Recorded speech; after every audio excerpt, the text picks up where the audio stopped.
سورہ بقرہ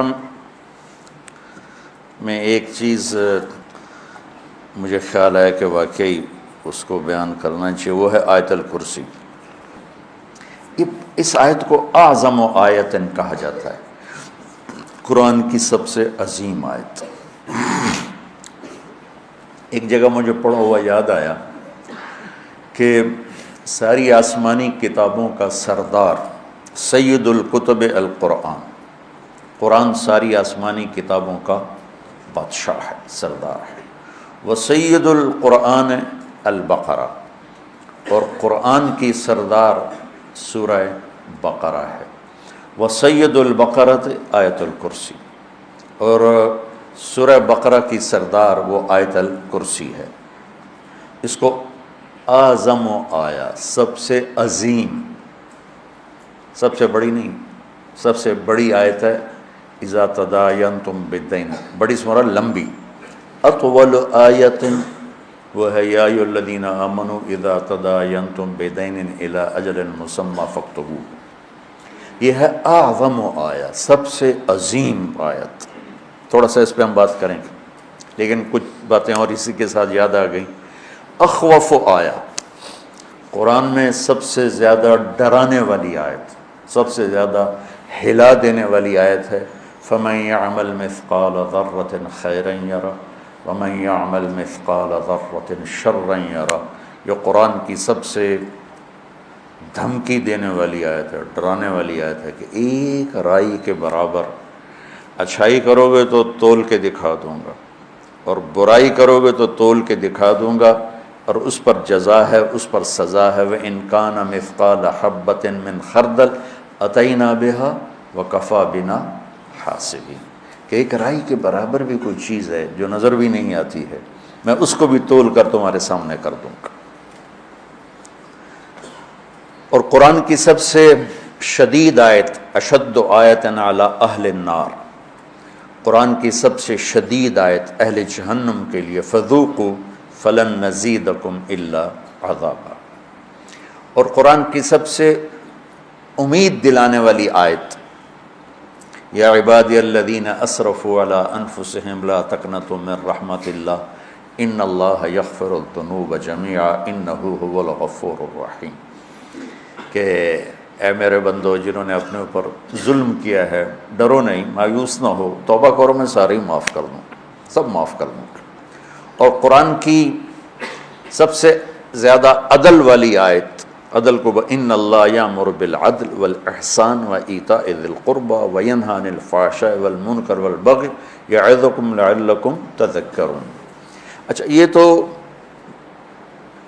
مضمون میں نے آپ کو پڑھا ہوا بتایا ہے، تو اس میں جہنم والوں کے لیے بھی آیت آ گئی، کفار کے لیے بھی آ گئی، اللہ کی عظمت ہیبت بھی آ گئی۔ تو میں چونکہ جنت میرا مضمون ہے، میں نے دیکھا اس میں جو جنت والوں کے لیے سب سے بہترین آیت کون ہے، جیسے جہنم والوں کے لیے سب سے خوفناک آیت ہے فذوقوا فلن نزیدکم الا عذابا۔ تو جنت والوں کے لیے سب سے بہترین آیت کیا ہو سکتی ہے؟ تو یہ میرا تتبع یا میری تلاش کے بعد ہے، ضروری نہیں یہ صحیح ہو، اس سے بھی کوئی عالی شان آیت ہو سکتی ہے جنت والوں کے لیے۔ لیکن جو میں نے ڈھونڈوں، اس نظر سے جب میں نے قرآن کو دیکھنا شروع کیا تو مجھے سورہ قاف کی آیت لگی کہ یہ سب سے زیادہ جنت والوں کے لیے خوشخبری ہے۔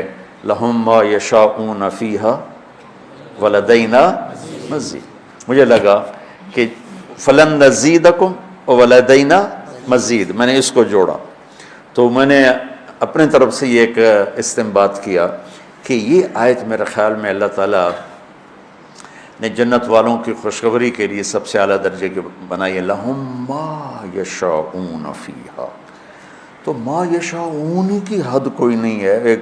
ایک روایت یاد آ گئی کہ جنت میں ایک بادل اٹھے گا، بادل، تو وہ ان پر آتی مشک و عنبر کی بارش کرے گا، تو اس کے بعد اس بادل میں سے آواز آئے گی کہ جنت والو کیا چاہتے ہو، تم پر اس کی بارش کروں، کیا چاہتے ہو، تم پر اس کی بارش کروں۔ لہم ما یشاءون فیہا، یہ بڑے زمانے کے بعد مجھے بات یاد آئی، اس میں ہے حادی الارواح الی بلاد الافراح میں یہ بات موجود ہے، جو میں نے آج سے کوئی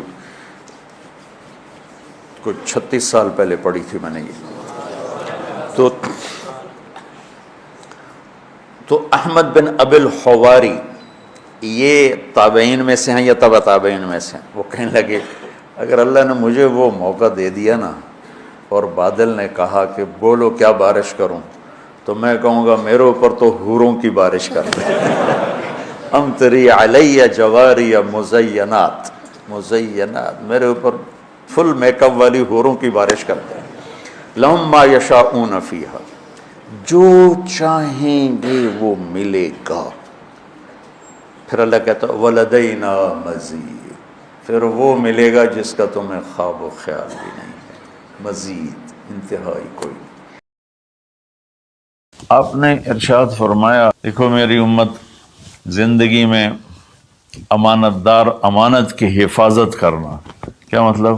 کسی کو دھوکہ نہ دینا، کسی کے ساتھ فراڈ نہ کرنا، کسی کے ساتھ دو نمبری نہ کرنا، ہائے ہائے، نہ کسی انسان کے ساتھ بطور انسان غیر مسلم، اور نہ کسی مسلمان کے ساتھ، کہ کسی مسلم غیر مسلم کو دھوکہ نہ دینا۔ ایک صحابی ہیں جریر بن عبداللہ رضی اللہ تعالیٰ عنہ، انہوں نے اپنے نوکر سے کہا منڈی سے گھوڑا خرید کے لاؤ اور میرے پاس لے آنا، میں پیسے ادا کر لوں گا۔ تو وہ منڈی گیا اور 300 میں گھوڑا کی رقم طے کر کے لے کر آیا اور کہا حضرت 300 میں خریدا ہے، آپ پیمنٹ کر دیں۔ جریر بن عبداللہ یمن کے شاہی خاندان سے تھے، انہوں نے وہ نسلوں کو پہچانتے تھے گھوڑے کی، انہوں نے ایسے دیکھا تو گھوڑا قیمتی تھا، مالک مکان کو، مالک گھوڑے کو بھی پتہ نہیں تھا، لیکن کسی کو دھوکہ نہیں دینا، یہ میرے نبی کا فرمان ان کے اندر گونج رہا تھا۔ کہنے لگے میرے بھائی میں آپ کے گھوڑے کے 300 کر دوں؟ وہ بڑا حیران ہوا، بھی کبھی خریدنے والا بھی قیمت بڑھاتا ہے۔ وہ تو کہتا جی 2-4 روپے اور گھٹ کرو، وہ کہتا جی ساڑھی اتنی خرید ہی کوئی نہیں، یہ روزانہ کا جھوٹ ہے۔ تو انہوں نے کہا جی کر دو، پھر کہا 400 کر دوں، کہا جی کر دو، کہا 500 کر دوں، 600 کر دوں۔ وہ بیچارہ پریشان ہو گیا کہ لگتا ہے میرا مذاق ہو رہا ہے۔ جب انہوں نے کہا 800 کر دوں، کہنے لگا حضور میں تو 300 تے بھی راضی ہوں، تسی پتہ نہیں 500 کیڑی گل دا بتایا، میں نے جی منظور ہے تسی 800 کر دو۔ تو آپ نے خادم سے فرمایا اس کو 800 دے دو اور گھوڑا باندھ دو۔ وہ تو پٹھیاں چھالاں ماردا نکلیا، بھی میرے تو کام بن گئے، سر کڑائی تے پنجے گھیو وچ۔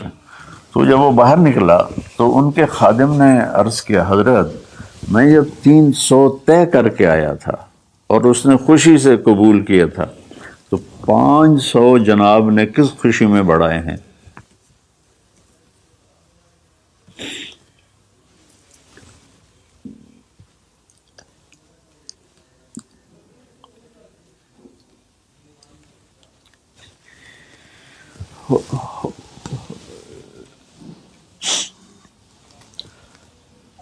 تو آپ نے فرمایا کہ میرے دوست اس کا گھوڑا 300 کا نہیں تھا، 800 کا تھا، اسے اپنے گھوڑے کی قیمت کا خود بھی پتہ نہیں تھا، تو میں 300 میں لیتا تو یہ دھوکہ ہوتا، اور میں نے اپنے نبی کے ہاتھوں میں ہاتھ دے کر عہد کیا تھا، میرے نبی نے مجھ سے فرمایا تھا جریر زندگی بھر کسی کو دھوکہ نہ دینا، سب کی خیر خواہی چاہنا۔ دوسری صفت میرے نبی نے فرمایا حفظ و امانت، کسی کو دھوکہ نہ دینا۔ کتنے لوگ لٹ گئے دھوکے بازوں کے ہاتھوں، گھر بک گئے، بچیوں کے زیور بک گئے، جعلی کاغذات بنا کر مکانوں پہ قبضہ ہے، زمینوں پہ قبضہ ہے، اور عدالتوں میں سٹے لے کر۔ دوسری صفت میرے نبی نے فرمایا حفظ و امانت ہے، آپ نے فرمایا یطب المؤمن علی الخصال کلہا الا الکذب والخیانہ، کہ میرا امتی ہر گناہ کر سکتا ہے، دو کبھی نہیں کرے گا، ایک دھوکہ کبھی نہیں دے گا، ایک جھوٹ کبھی نہیں بولے گا۔ تو آج رمضان کے مبارک مہینے میں دو باتیں طے کر رہے ہیں، جھوٹ نہیں بولنا ہے، فراڈ نہیں کرنا ہے، دھوکہ نہیں دینا ہے، دیانتداری سے کام کرنا ہے، چاہے تاجر ہے، بزنس مین ہے، ریڑھی والا ہے، ٹانگے والا ہے، جہاز والا ہے، نیچے سے لے کر اوپر کی سطح تک ہر جگہ دھوکہ دینے کے موقع ہوتے ہیں۔ یہ کام نہیں کرنا، دیانتداری سے کام کرنا۔